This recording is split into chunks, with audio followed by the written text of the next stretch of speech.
doing guys, some of the younger guys starting to push you guys. How much does that help you and make you a better player? Those guys are pushing you. It's definitely a lot of competition. Brandon on the left side, he pushes me. Keyshawn, Ethan Boyd, Stan Ramil, them guys push me a lot, and we try to critique each other on our techniques when the guy's not in doing reps. So it's just all about just sharpening iron and helping guys. It's not more so about competing with them. We competing against the defense. You see what I'm saying? Because we need everybody for 12 games. So we complement each other just by working hard every day and giving it our all. Defensive football has changed so much in the last several years. Yes, sir. It's hard to even hold a block anymore. How different is it? How different do your techniques change to adapt to that? So repeat that question one more Adapt time. to the changing world of defenses, and everyone's moving around all the time. Oh yeah, man. I definitely believe that you can't have just base defense. You got to be, and that's a part about being outline. You got to be smart.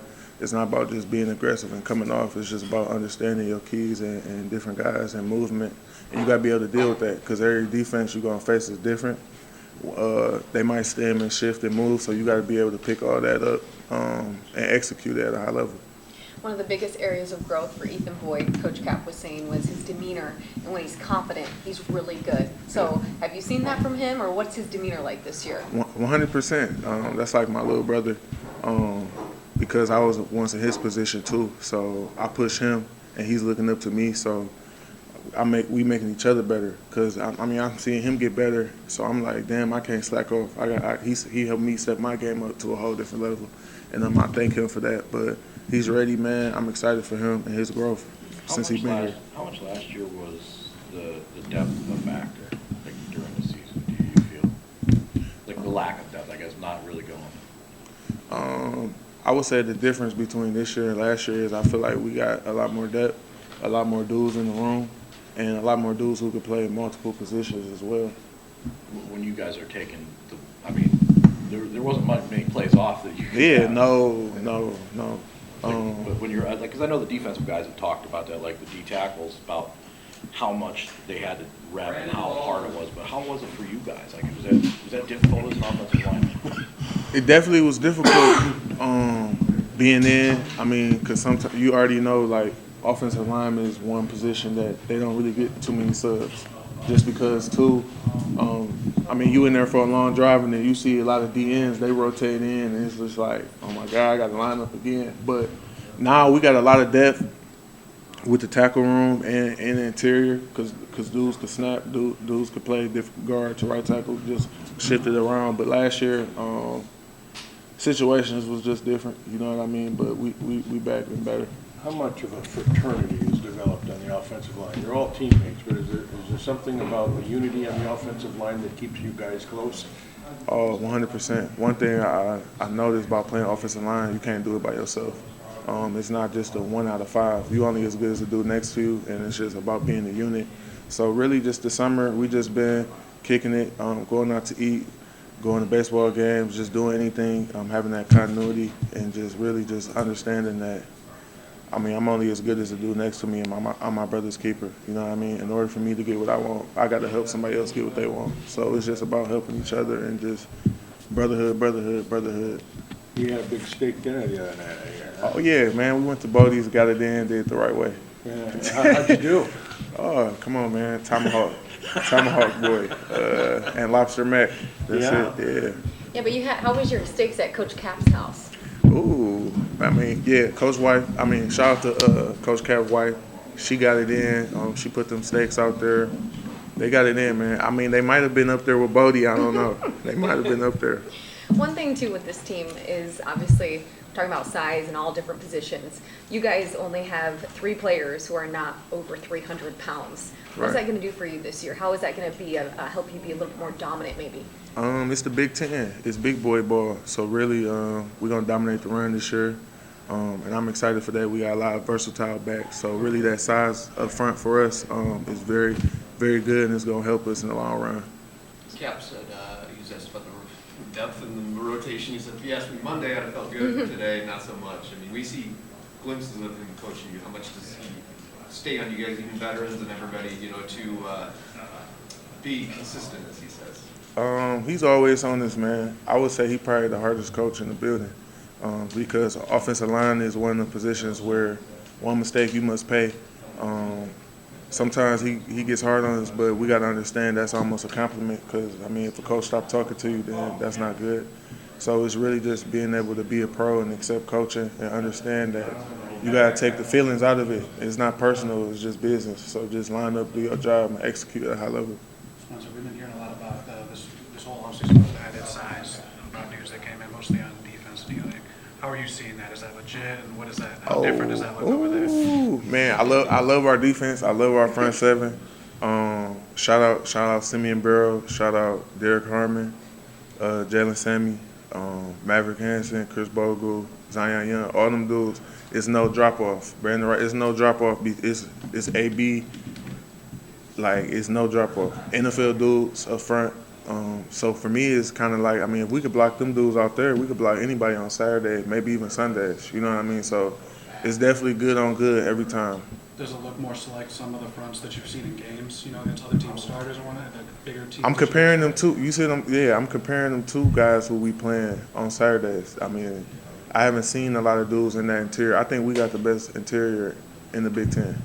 You said Sundays though too, so you're talking about NFL type. NFL, we got some NFL guys, no question. I mean, you can't teach 6'6", 330 and sprint to the ball, sideline to sideline, penetrating every down, and them dudes rotating. So it's no drop off between all them dudes inside because we got some veteran guys who've been here as well too.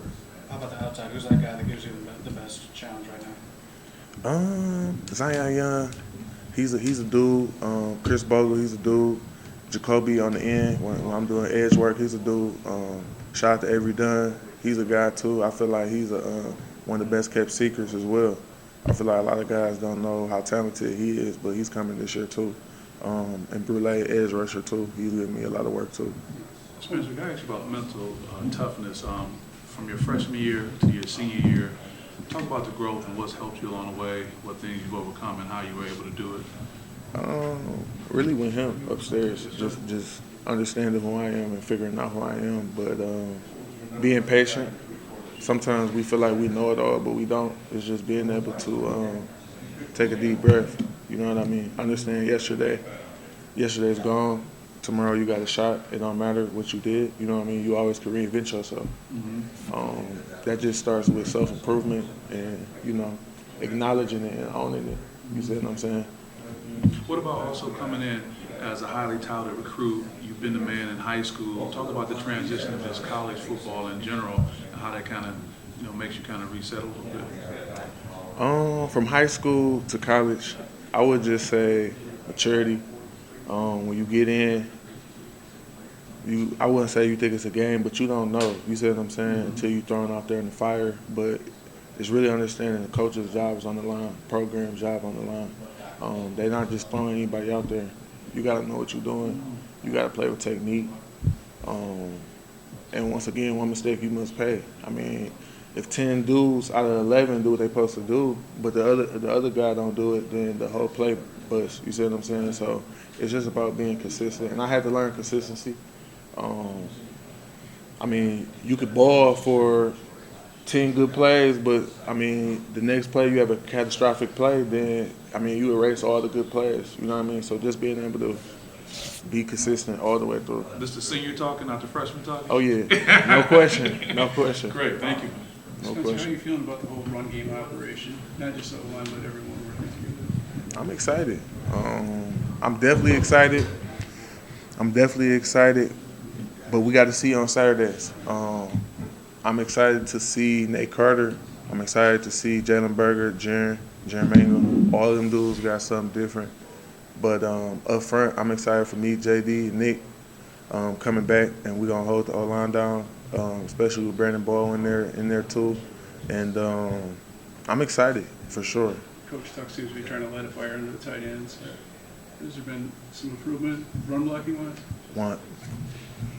720 all the way through. I remember when Malik came in, he was like, I'm a wide receiver, I ain't blocking. You know what I mean? But now his whole mentality changed. He's helping us in the run game a lot. He's putting dudes on their back. He's driving dudes across the field. He's doing his thing. T-Hop, and Jay Franklin and Evan Morris, they doing their thing too, holding down blocking because we need them dudes. So I mean, our tight ends are getting better too in the run game for sure, and our receivers. Is there a dude in there that's a good blocker that maybe we don't know about? Maybe he doesn't catch a lot of passes. Oh, But he can get the job done. the young freshmen, man, Masunis, all them dudes. There's some young guys in there. There's some young guys. I mean, our tight end room in the future is gonna be sweet. I'm excited. It's a lot of dudes in that room. It's a lot of dudes. And you may have been asked about this, but Dallas has been taking a lot of reps at center. What does he bring to that vision? Was he in your class or was he here? He was 2020, but he was still D'Antonio. Okay. So So- what have you seen from Dallas when he's in there in terms of making checks and kind of lining and moving you guys around? Maturity. He's grown since he's been here as a freshman, and he's taking advantage of his opportunity, being with the ones and working. And really, he's more confident. He's very athletic, and I like his style. With him, is just being consistent and understanding, you know, you got to play at a high level all the time. And he's getting that, and he's doing a very good job this camp. What makes Carter a tough running back? I mean, you give him a crease, he gone. That's all you need. I think he a home run hitter. And I'm excited to see him go. Have you noticed a difference between him and the spring when he's still learning what you guys are doing and now? You see he was there, but I'm seeing more explosive runs now. I'm seeing more explosive runs, but it just depends what's the look in practice, what we going against. You know what I mean? I mean, guys had their days, different days. You know what I mean? But he's getting better. Is there a general feel like you guys are way ahead of where you were this time last year in terms of like just the whole? We definitely ahead. I would say we're ahead of being closer, executing more. I feel like everybody's on the same page and we know what we're doing. It's not as much bust as there were. And we're just taking it slow, just understanding you got to do your job. Everybody can't do other people's jobs. So I feel like we're executing at a high level. Personally, where have you grown the most in terms of your craft? Technique, fundamentals, being a professional, and being consistent. But really, I would say helping, blessing other people, helping the guys that are behind me. So when it's their time, they can come out and ball out too. So just really, I would say the biggest part of my game that I improved on is being a great teammate. You've seen Brandon from day one, go to Tollywood, big ball at Clay. I mean, you talk about that kind of development. What have you seen that has allowed him to kind of step in opposite you? I seen him from day one till now, and once again, he put in a lot of hard work. He's been through some things, but I'm more so proud of him because his mentality switched over to I could really do this. I could really be a left tackle in a big team. I really could ball out. So his development, I mean, he keep working. It's through the roof. I'm excited to see what he do this season. So you guys are playing a game of pickup. Where does he rank in terms of who guys you put out there? Like who if you're drafting your team, where's he ranking? I don't know. I'm putting me up there. I'm putting me before him. That's number one. It's probably me, Malik, Montori. He in there though. He probably on the other team though. But he can hoop, man. We be at IM getting it in. Nice. He's got. I mean that footwork translate. I mean that seems like that's probably what. 100% being able to redirect and anchor and use your drop step, and it's a lot, man. It all translates. Just being able to slide and stay in front of dudes. You're talking about your growth as a player, and is part of that being able to play left tackle, being able to kind of move in and out of positions without necessarily overthinking it? Yeah, I mean, I got to do that at the next level too. You see what I'm saying? It just only makes me more versatile. So I took a lot of reps at left in the spring, and I do in practice. But I would say too, a part of my game which grown was just IQ and awareness of the game. I know more, I see more, and I can look at different looks instead of just looking at my man and saying I got him. It's more than that. I'm looking at safety. I'm looking at the nickel. I'm looking at the corner. I'm looking at the whole triangle outside the box. So how it affects the whole offensive line, just not me. Kamilovic today, I heard him say that there was some sort of block or a track that came up. He said it was the best he's ever seen you do. What was that specifically? Do you know what I'm talking about? Coach Tuck and him, they kind of harp on me on my pad level, just staying down. So we was in the shoots, just keeping my hands inside, staying low, and just exploding, using my hips to push through. But I want to hear that every day. You see what I'm saying? It's just always growing, growing, growing. I'm trying to top that rep tomorrow. You see what I'm saying? So. I'm sorry if you were asking this already, but your first start in the bowl game, there's a lot on you against a great pass rush, and you came through that okay. What was it like preparing for that? Did you have any doubt, or were you eager, or how was that as a learning experience? It was no doubt. I was always ready. I would say that I was born to start, and I always wanted to be a start. I always wanted to play in the big-time moments. I would probably be more ready for that than sitting on the sideline for a minute and go in garbage time. I want to go in against the best players, the best moment. So I was always ready. I would just say my level of focus was different. I was more engaged and more locked in on, all right, I'm gonna start for this game. I got to hone in on my technique, fundamentals, and do my job consistently at a high level. You came through it pretty good, right? Yes, sir. How'd that carry over to last year? How did you think you did last year? I feel like I had a good season last year, not the season I wanted to have. And it just all goes back to consistency. Some games I'm here, some games I'm here. I want to get better. And I feel like I got better throughout the season. But now we got to get back to the drawing board, and you know we can't give up nothing. I don't want to – it's really regret. You see what I'm saying? I don't really have regret because, I started with nothing. And I'm here. I'm highly blessed, but just had no regrets that I gave them my all out there. Maverick talked about for the defensive line, the Illinois game being kind of something that they needed with how bad they were getting guessed. Did you guys, on the offensive line with that game in particular, you guys were pretty banged up at that point. Is that a game that you guys needed to kind of jumpstart you into this year? You guys ran the ball well down the stretch. It wasn't just that game. I would say what jump started us would be the Penn State game, because I feel like the offensive line didn't play up to par the first half, and then second half we turned it around, but it was too late. Just having that bad taste in our mouth because we're better than what we show out on tape.